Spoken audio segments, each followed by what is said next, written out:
my guest today is from a different continent that I'm sitting in right now, but actually from the same continent that I was from originally. I guess I just figured it'd be nice to have another white guy from Europe on the podcast. Kidding aside, this guest is a really impressive individual. He's done a bunch of interesting things throughout his career. He's founded a number of companies across everything from education to innovation consulting to a coffee subscription company. And he was once the CEO for Europe, for what is now an Australian payment services platform called Polly by Australia Post. He's got some other interesting links to Australia as well. But perhaps more related to this podcast, he's worked across mobility and electric vehicle charging, technology in particular. It's a great pleasure to introduce the CEO of TUAL Powerbank Pro Charging to the podcast. G'day, Philip Clarke. How you doing? Thanks, man. Very nice to be here. Awesome. Now, before we get into talking charging electric vehicles of all sorts, can you tell me maybe a bit about how you came to coffee subscription? That's a bit interesting. Yeah, so I'm not very good at living in the moment. I'm not very good at enjoying the wonderful life that I have. I tend to be built to look over the hill a little bit and think, wouldn't it be great if this was the case? And I think I was maybe in my early 30s, mid 30s maybe by then. And there was a whole lot of subscription stuff happening. I was drinking a lot of coffee, bad coffee. And I realized that the stuff that I was buying from a supermarket, from a grocery, had probably sat there for a few weeks or a few months. And at the time, third wave coffee was big in London. I don't know if you can hear that squeaking. That's my Australian Labradoodle, by the way, chewing on something. At least she's geographically themed. So yeah, I wanted a better coffee experience. Couldn't work out why I didn't get one. Looked into it a little bit and realized that actually the stuff I was buying was muck. It was industrially processed coffee, and I thought we could do better. And in other walks of life, early in my career, I nearly got into wine. I did some wine exams at a time when Australian wine actually was really booming in the UK, and I got geeked out on all of that kind of stuff. And the idea of calibrating your taste buds, the idea of being able to really tell the difference was exciting to me. And I thought, with third wave coffee becoming premiumized, mail order growing, maybe we can do something interesting. So the idea was we would help people calibrate a personalized blend from a couple of thousand different options. Your taste buds work differently than mine. And when you find your perfect blend, it comes to you every week through the post. It was a lot of fun. I have to say, it was, of all the businesses I've founded or been involved in, it was the one everyone was interested in. Who'd have thought? But yeah, it was a really interesting journey. Like a number of my businesses, honestly, I think you can see the future 10 or 15 years out. And a few years after we'd closed that business down, Mark Cuban backed an identical business in the US with $1 million investment on Shark Tank. Premature genius is perhaps a regular curse for me. And would you say that the London coffee scene has it edged closer to that of, say, Melbourne? I'm sure we've got experience with both. Yeah, no, if I'm drinking coffee, I'm going to Australia. That's for sure. It's a bit sad, but it's probably true. I think Melbourne really does hit above its weight when it comes to coffee. It's hard to have a bad cup of coffee in Melbourne these days. But it probably doesn't help. I don't live in London. I live about 40 minutes north now. And so when I go into London, that's a trip to the big city for this sort of country hick. So yeah, if I want a flat white, I can't make one at home. And I can go to my local town, and they know what a flat white is. Whether they can deliver it is a different question. So if I travel into London, I can get a passable flat white. I think if I make an effort, I can get a good flat white. But I have to say, it's really hard. I don't spend a lot of time in Victoria. I tend to be in South Australia a lot. And just the baseline quality is much higher. That goes across food and drink, though. I think there is also something about hospitality. There's just high quality goods, high quality expectations. We used to say that Australia was really expensive compared to buying food and drink in the UK, but then we had this cost of living crisis, and now Australia's pretty good value. So happy days. Hey, it's happened here too, mate. I was just at a grocery store before, including picking up a bottle of Barossa Valley Shiraz, I think, aligned with the theme here. But I can tell you, groceries has gone up quite a lot over the last year or so. It's incredible. So hopefully we'll be able to get a lid on that soon, and we can all start enjoying more of those bottles again. Hopefully, and I have to say there are very few upsides of climate change, but the south part of the UK has very similar terroir to the northern part of France, and so we now make world-class equivalents to champagne. They're very expensive because we don't produce a lot, but if I get to meet you face to face, maybe I'll come clutching a bottle of Nye Timber or something like that. That'll be fun. Brilliant. Look forward to it. Hey, and by the way, what is your connection to Australia? It could be a bit interesting for listeners to know. Yeah, sure. So I'm married to a wonderful Australian lady, and we've been married for 12 years. As you said, I ran the European arm of an Australian business. I flew to Melbourne for a day for a job interview, economy, and then flew home again. But yeah, every time I come to Australia, I'm struck that it is the lucky country. I think it's quite easy. I have quite a lot of friends who've moved to Australia, and I found it really funny that when people talk about the GFC, and nobody in the world talked about the global financial crisis apart from Australians, because the rest of the globe had it, and Australia is an independent thing. But I Mm. I always enjoy my time in Australia. I've got some great family in SA. I've enjoyed traveling. I just love the character of Australia. I think I'm struck actually by how differently people behave in different states too. And from an energy point of view, you mentioned a lot of my career has been in energy, always looking over the hill, building ventures in anaerobic digestion and early wind and early tidal and all that kind of stuff. And I look at what South Australia's done the last 8 years Mm. since the blackouts, and I look at the state of in a nation which has so many natural renewable resources, and I think, wow, that's if you have the political will to get on and do stuff, that's Mm. a great example to me, and that's inspiring. That's exciting. It looks like a fun place to come and do stuff. Yeah, Hopefully, I'll get the chance to do more business in Australia. absolutely. Let's make sure of it. And I think to South Australia really is that pinnacle too of showing what's possible in terms of integrating the grid with super high percentages of renewables. You can see some days, these days, you go past 100% renewables and the excess being exported into neighboring Victoria. So it's pretty awesome. And I think really good test case. I think the grid there too often, so the South Australian power networks often meets with the other grids of the world to really pass on that knowledge on what's possible too. So it's pretty exciting. Hopefully we'll get a lot more electric vehicles on the road to absorb a lot of that excess energy that's coming along. I see. When I was in Adelaide last, I saw a fair number of Teslas, but I know that one of the rental companies was desperately trying to lease out some Polestars. That's the tricky thing. Australia is just a different kind of, it's a continental landmass, right? Distances are huge. There's a lot of the electricity is still pretty dirty. If I lived in Oz, for sure, I'd be generating solar. I'd be storing it in. See, I'm in the UK. I've got a couple of electric vans, 2 electric cars, and solar's okay here, but I can't really do anything effective. But yeah, if I was in SA, definitely I'd be generating my own. Yeah. Maybe back to you a little bit. Could you tell us maybe a little bit about yourself? What kind of interest did you have as a grid growing up, as a kid growing up, not a grid?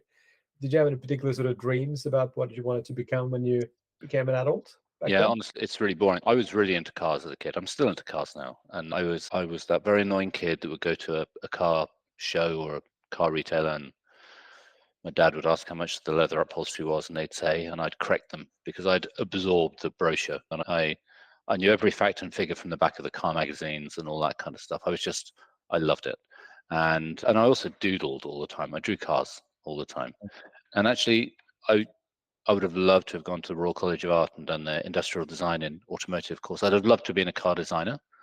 Didn't really occur to me that that was a path that was an option. So I decided fairly early I was going to go into business. At the time, the career of choice was management consulting. And so I had this path planned out, and it didn't go quite to plan. I thought I'd go to London School of Economics, join McKinsey, go to Harvard, do that. And turns out I didn't work hard enough. I didn't go to LSE. And I ended up realizing that if I was going to, I think, enjoy my professional career, I needed to take more control of it myself. I did my first startup, my first business when I was about 14. And you know what? So many people I've interviewed did the same. We didn't have a tuck shop at school, so I bought stuff, took it to Mm. school, resold it. It was making fantastic margins, I have to say, till I got shut down. But at every stage, when I went to university, I was a little bit bored, so I got a job working for a car company actually, and doing bits of marketing, and just I always liked to be doing stuff. But I have, as I said, I have a pretty bad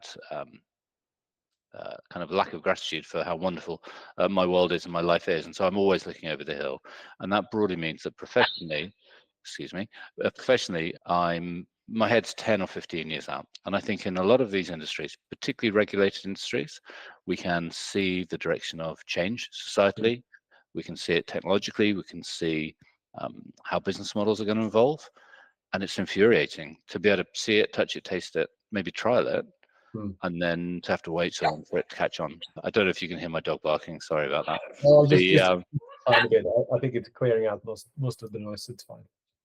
That's cool. I think if I think of the work that I was involved with on microgrids like 20 years ago, maybe, and a lot of stuff we were doing, early stuff on Tidal, and everything that we did is right. It's still valid. Smart grids, the way it's going to, but it just takes a long time to get there. And I'm impatient. I'm impatient for the future. And so what happens is I've spent a lot of my career building ventures for big companies. I've been involved in a few really fantastic consulting businesses, founded a couple, co-founded. Deloitte bought one of them, and working in big companies is great because they've got all the resources, customer franchise, the ability to change everything. But they've got almost none of the inclination, and you can almost see this pyramid where they'll do the stuff they have to do this year because compliance forces them. And if they got any energy or funding left over, they'll do the obvious catch-up stuff to clone their competitor. And if they got any money left over, they might do the very obvious innovation, but they'll never get beyond that. Yeah. And I'm all about the other end. I think that pioneers, people who originate new categories, change the world in foundational ways. If a pioneer comes along and opens a door in the wall that you didn't know it was there, everyone else can run through it. And I've got no real time for Elon Musk as an individual and his character, but I think that's a great example of how electric cars were not a category that was mainstream, and then they became mainstream. I think of Clarence Birdseye. I don't know if Birdseye is a frozen food brand in Australia, but certainly everybody I know grew up eating frozen fish fingers and frozen peas, which were Birdseye branded if you were lucky. They may be an own label branded if you were less lucky. And Clarence Birdseye was a guy who just went up to northern climes, saw Inuit people taking fish out of ice holes, frozen very quickly. He ate them a few weeks later and they tasted they were fresh. And he suddenly got this revelation about flash freezing of food, built an empire around it, built railroad trains to ship it around the country. And as a result, me and all my friends, like 50 years later, were eating frozen fish fingers. And it's because this guy created flash frozen food. And I love the fact that an individual at the right time in history, when there are structural breaks happening, can do something momentous. I think that's really exciting. I'm not sure it's necessarily good business. I think you can probably make more money as an entrepreneur by being a fast follower, by being that fast second. But what's the point in that? The world really needs people who are going to conceive something, chase it, make it real for people. And that's what excites me. Those are the people I like to work with. And those are the kind of passions that I have. Awesome. And just out of interest, you were talking in the beginning about having a real passion for cars and car design when you were a kid. What was the poster you had on your wall? Remember? Her name was the poster on the wall would have been a Porsche 959. Okay. What's really depressing is that in my 20s, I managed to cobble together a little bit of money to have a nice car. I had a BMW E30 M3, I had an Audi Quattro Turbo, and these cars were £5,000 at the time. It was a lot of money for me, but those cars are £50,000 now, and I can't afford them. It's as I've become more successful, my garage has become less successful. Fair enough. I think I remember my poster on the wall, and I think embarrassingly it was a Lamborghini Countach or whatever it's called. I'm surprised you're old enough for one of those, but good for you, man. We all wanted one of those. Yeah, it would have been in the 90s when I was probably into those posters. But yeah, I also had this early from my days, but a truck hat collection back in the day as well. That's a different story. How did the idea for TUAL come about? So I had a consulting business during lockdown. There were about 10 or 12 of us, and it was a great team. Everyone had worked really hard to keep the lights on during lockdown. We worked for most of my career has been with blue chip companies, and one of them was an international payments company that just stopped spending money on everything because no one was traveling. They weren't making any money, and so things was a bit tight. And we got to a point where a couple of bigger consulting firms were interested in taking us on. I'm not sure we'd have sold the business or anything, but they'd have given everyone else a place to land. But the kind of people who were working in my pioneer practice didn't really want to work in a big consulting firm. And I didn't have the energy to push another 5 years of doing that in order to scale and sell that business. And so I was just reflecting and thought, I've never worked in mobility. And an automotive is now a node on the energy transition. And I've worked a lot in energy, and I know a lot of people in that space. And so maybe my route to working in automotive is actually through the energy route. And so I went and spoke to a load of all my clients, and I went to a lot of exhibitions, and they all basically said, look, in the UK, and the UK is doing pretty well with certainly EV car rollout, but in the UK, the only people that buy cars are fleets. lease companies, well, nobody buys a car for cash these days. Everything's financed, and the only people buying electric vehicles are fleets because there are big tax incentives to do that. And so go speak to fleets. So I interviewed 52 fleets, 52 of the biggest ones, and they broadly said, yeah, cars are fine. The cars are actually great. They work really well. Nobody who's got one wants to go back. Charging infrastructure in the UK is getting better, but 95% of people who have an electric car can charge at home anyway. That's not true for everyone, but the early adopters almost all can. So cars, we don't need help with. But commercial vehicles, they're an absolute nightmare. Whether we're talking about light commercial vehicles, so transit sort of size, mid and large size vans, or whether we're talking about larger heavy goods vehicles, they're a disaster because the light commercial vehicles often get taken home in the UK, in a lot of Europe, but people who drive vans can't charge them at home. They don't live in those kind of properties. They live in rental or apartments or shared accommodation or tenements. And heavy goods vehicles, there's just nowhere on the road that's big enough really for them to charge. There's no megawatt charging anywhere. And I heard this from so many people that commercial vehicles were a nightmare, that the productivity was going through the floor because they'd never planned for it, but people were having to stop every day to charge for at least an hour at a public charger. And forget the price of the electricity. Sure, that's more expensive, but the downtime of a lost engineer hour, if you're a high value fleet and a high value driver, then you might be looking at 90 or 120 pounds an hour for a fleet engineer, 600 pounds lost a week, 30,000 pounds lost a year, 150,000 pounds over the 5-year lease of a van. Nobody had planned for it or expected it. But in all these total cost of ownership calculations that lease companies and consultants do with fleets around the transition, nobody calculates in the lost opportunity cost of the driver. And so it sounds really like you're like from the get-go there. You said you went to 52 different fleet companies really to understand deeply the customer need.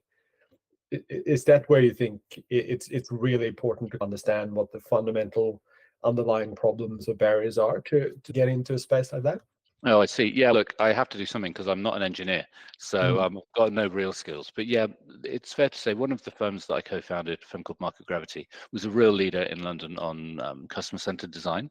And so I guess muscle memory, I'm really excited about where markets are going, but you really, if you're going to get confident about product market fit, you've got to be rooting and co-creating in something that's real. Now, what's interesting is that fleets are not very progressive organizations.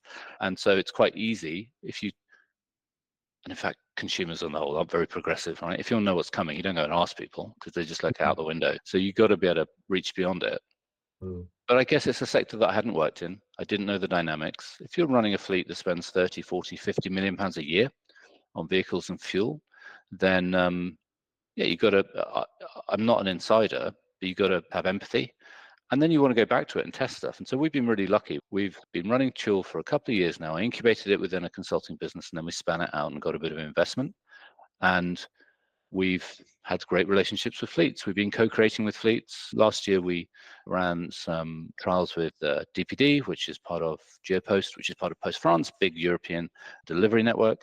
This year, we're about to announce some trials both with a big logistics company, big retail company, big utility company, but I can't announce any of them yet because it's under embargo. And one of the nice things about researching with people and co-creating with people is you've got a chance that when you go back with a prototype product or something that's close to market, it's what they asked for. It's what they contributed to. You at least understand what really matters to them. But it's interesting to in a market that's not fully formed. It's not like people are sitting there with budgets for the kind of stuff we build. And so we build high performance power banks. And it's really easy to understand. You and I and 3 billion other people probably have a power bank in our backpack when we're out and about during the day and we don't want to stop and plug into the grid, right? There you go. And I wish I could, I left mine upstairs, so now I'm embarrassed I can't show it to you. But we understand what power banks do. They're a great way to give us control over charging, so we don't have to stop. We don't have downtime to plug in our phones or our devices. And so I had friends who were at NEO doing traction battery swaps, cool business. And if you've got a lot of soft Chinese money, then, and you're an OEM, that's a cool thing to do. I'd admired from afar the Gogoro kind of stuff in Taiwan, and the idea of traction battery swaps is exciting. But in a world that's going to a cell to pack, cell to chassis type model for automotive, you're not going to have traction batteries you can take out. And there's just not enough money in the world for anyone other than Chinese OEMs to do that kind of thing. So we thought, next best thing, what happens if we build a power bank? that can recharge a van. We started off with vans, and I'm not an engineer. I can engineer anything in PowerPoint to avoid any doubt, but you don't want me playing with the high voltage stuff. And I had no sense what 250 kilograms was, but I knew that a box that's a meter by a meter is a big box, and it sounds like it's going to be heavy. And so we just built out some early prototypes. We built them out of wood. We weighted them, and then we built them out of metal, and then we filled them with batteries, and then we found out all the things we'd done wrong, and we started again.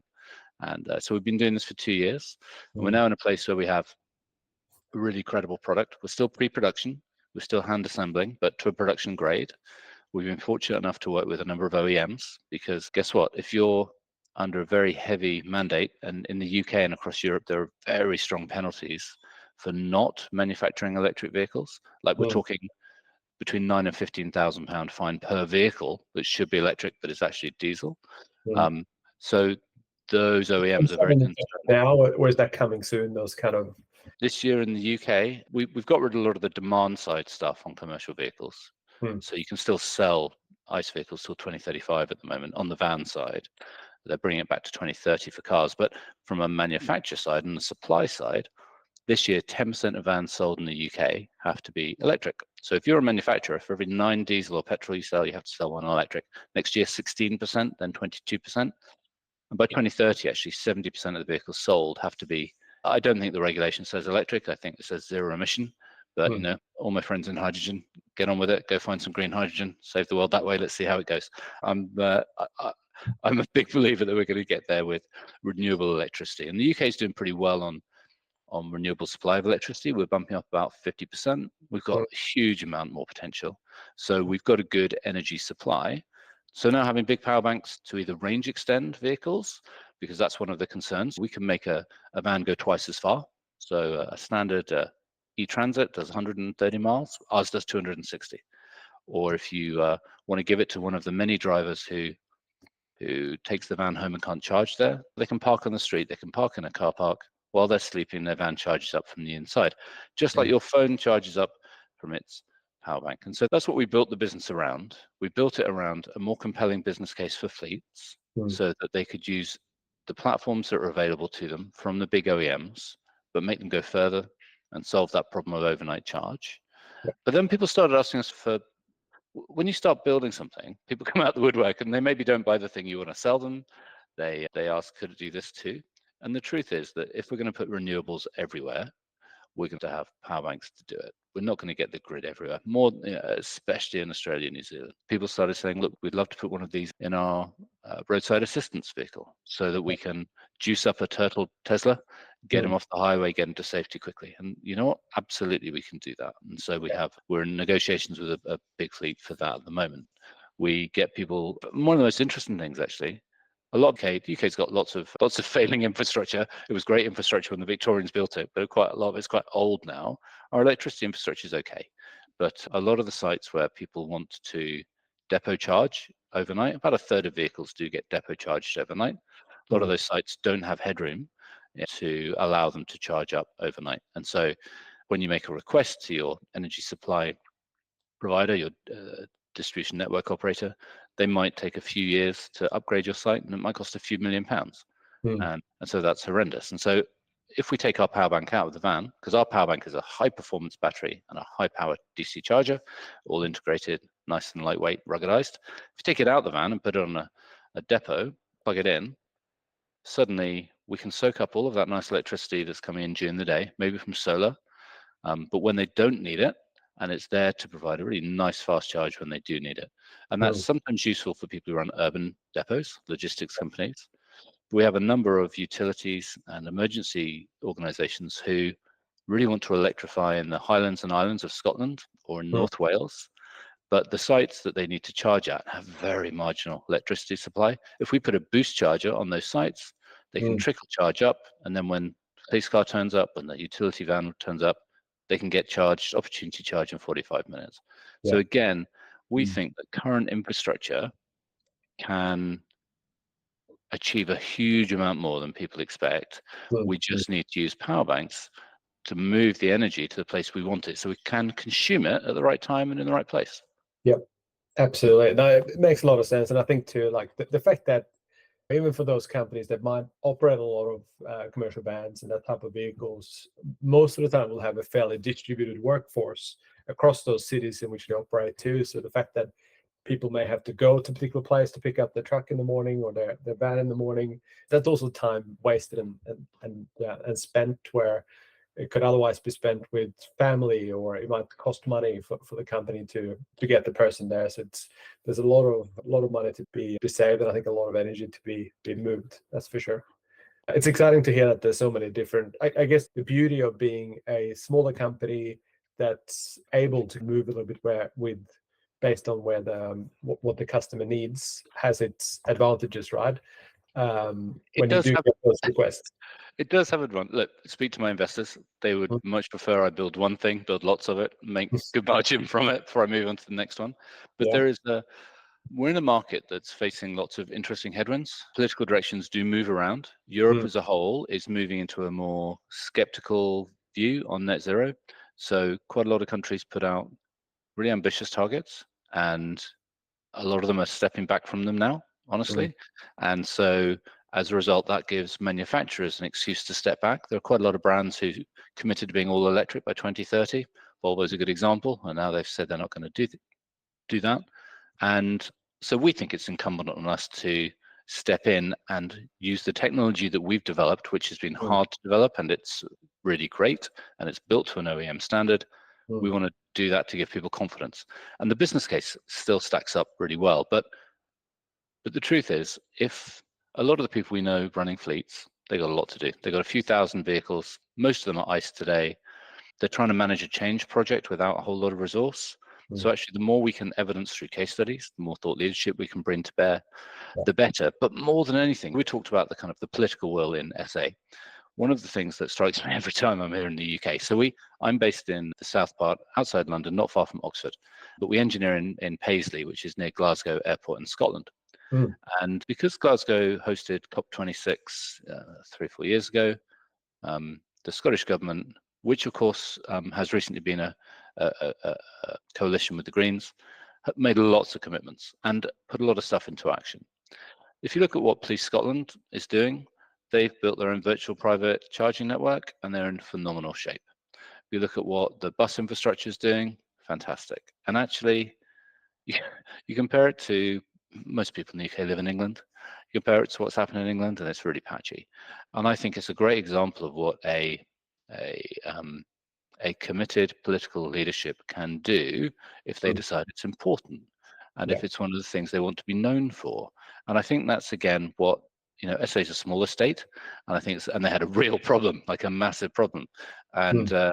I think for the rest of us, that's inspiring. You're like, if Mm. they can do it, we can do it. Yeah. And there was a lady I interviewed. She was a client, actually, as a company in the UK called Good Energy. They were pretty much the UK's first renewable electricity provider, Juliet Davenport. And she was a consultant in energy, and she was sitting around in these um, board meetings with various different people from the energy industry, and it was all old white men, and they were all saying renewables is, for the birds. And she decided the only way to prove they were wrong was to start a renewable energy company, and she did. And Good Energy grew, and there's a direct line of sight from her pioneering something new to 50% of our electricity being Mm. renewable. It's because she called bullshit on the people who said it couldn't be done, and she Yeah. shamed them into it. And so suddenly she could only pull small levers, but actually it had an outsized effect when other people had to step up. I think that's Mm. really exciting. I'm hoping that we can do the same thing. I love the idea that we think of this manufacturing hardware as a tough thing to do in the UK. It's a tough thing to do in Europe. There's Yeah. a lot of support in Scotland for us to do that. There's a lot of funding to support manufacturing in Scotland. But actually, we think of ourselves as a kind of a digital platform with smart connected hardware. And we Mm. love the idea that some of our hardware will be deployed in vehicles, and they'll go further, and they'll be able to charge overnight without plugging into the grid. We love the idea that there'll be recovering vehicles at the side of the road. We love the idea that they'll be in depots or on remote sites, allowing people to charge where the site really shouldn't rightfully be able to charge it up. And I think all of those have use cases in Australia too. But actually, we recognize there's a real responsibility. If we're putting complex, expensive, carbon intensively produced batteries in field, we need them to run forever. And Mm. so one of the things that we're investing in is to make sure that our battery intelligence platform allows us to get cell level data on performance in real time and to push updated charging profiles in real time too. So Mm. these batteries are designed to, I don't know, let's say, drive a Porsche Taycan, right? They're very high performance batteries. We don't always work them very hard, but if we can thermally manage them, if we can update them and keep an eye on them and manage their health in life, then forget a 4 or 5 year life. These could be 10, 12, 15. We'll never get to a second life because their Yeah. primary life can be very significant. And that's how I think we play our contribution. The electricity coming in needs to be renewable, Yep. but we need to make sure that our assets live forever or for as long as they can. And so having this smart connected way of joining them together is going to be key. Absolutely. Yeah. And I think too that there's some really interesting, I think, future use cases too, where I can see your technology being perhaps even assembled in Australia and New Zealand for the local market here. And as you said, using the blueprint and your smarts on the inside to bring that to the market here, and probably based on, a far more modular approach to the packs or to the batteries themselves. Australia has it's got such amazing natural resources. Mm. And we talk about political will changing stuff, let's look at China. And there's lots of headwinds to anybody buying battery technology out of China. But also it makes no sense for stuff to be sourced in Africa, shipped to China, manufactured in China, shipped to Europe, shipped to Australia. We can't be doing that. Yeah, And yeah, absolutely. and Yeah. so we love the idea of actually in our system, the battery is very high performance, Mm. but it's not carbon nanotubes. We're not doing lab tech. We're doing stuff that can be deployed now. And so absolutely having assembly and manufacturing partners in Australia, actually using stuff that in time it comes from natural resources in Australia, that would be wonderful. Yeah, totally. And I think also back to the political point before, Australia is finally starting to see quite a bit of headwind when it comes to the federal government support, and for industries to really support the energy transition. I think some people look at why we're spending money on being able to build solar panels in Australia, why we're spending money on building and assembling batteries in Australia. But I think the reality is that building up their capability here, even though we know we're not going to be able to compete with China in terms of the economies of scale, I think are still going to be hugely important, because you never know what the world's going to look like in 10, 20, 30 years from now. And I think having the capabilities and the workforce to be able to do those things is hugely important. So I think there'll be some real opportunities, I think, in battery assembly and manufacturing too in this country.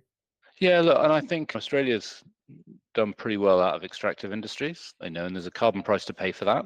And it's a wealthy, successful country. And it's a tricky debate for any country to say we have these strategic assets, are we going to leave them in the ground or are we going to take them out? Mm. But you look at what's happened with automotive manufacturing in Australia, and skilled, high-value jobs in the battery supply chain. Actually, there are, especially for, it's not like Australia's just got local domestic customers. Look at the defense industries in Australia. Trees play a massive part in space. They play a massive part in defense increasingly with stealth capability. The cost of getting a gallon of liquid fuel to the front line is high hundreds of dollars, right, for a gallon. The cost of the fuel doesn't cost anything, it's getting there. And guess what? It's highly explosive. So if we can be moving around electricity, if we can be capturing the energy that's on the ground in the front line, if we can embed stealth capabilities, batteries are not just EVs. Batteries are not just the big Tesla battery up on the hill. They are an intrinsic part of modern life, and there's great value in doing that. I love the idea of extraction through to manufacturing in Australia. That strikes me as a smart next generation economy. That's exciting. Yeah, totally. I'm mindful of taking up a lot of your time, Philip. It's been really nice to have a chat and have you on the podcast. Let's make sure we do it again at some time in the future. It's really fun just to pick your brain and get your insight. Yeah, it's all good. We're trying to do business together. We're excited about where we are. I'm expecting in 2025 that you and I will be in the same place at the same time, launching a product that people can actually buy. We're working hard to make that happen, and you can buy me a flat white when it does. Will do, or a Shiraz. We'll see. Thanks. Good to see you, Philip. Cheers. Take care.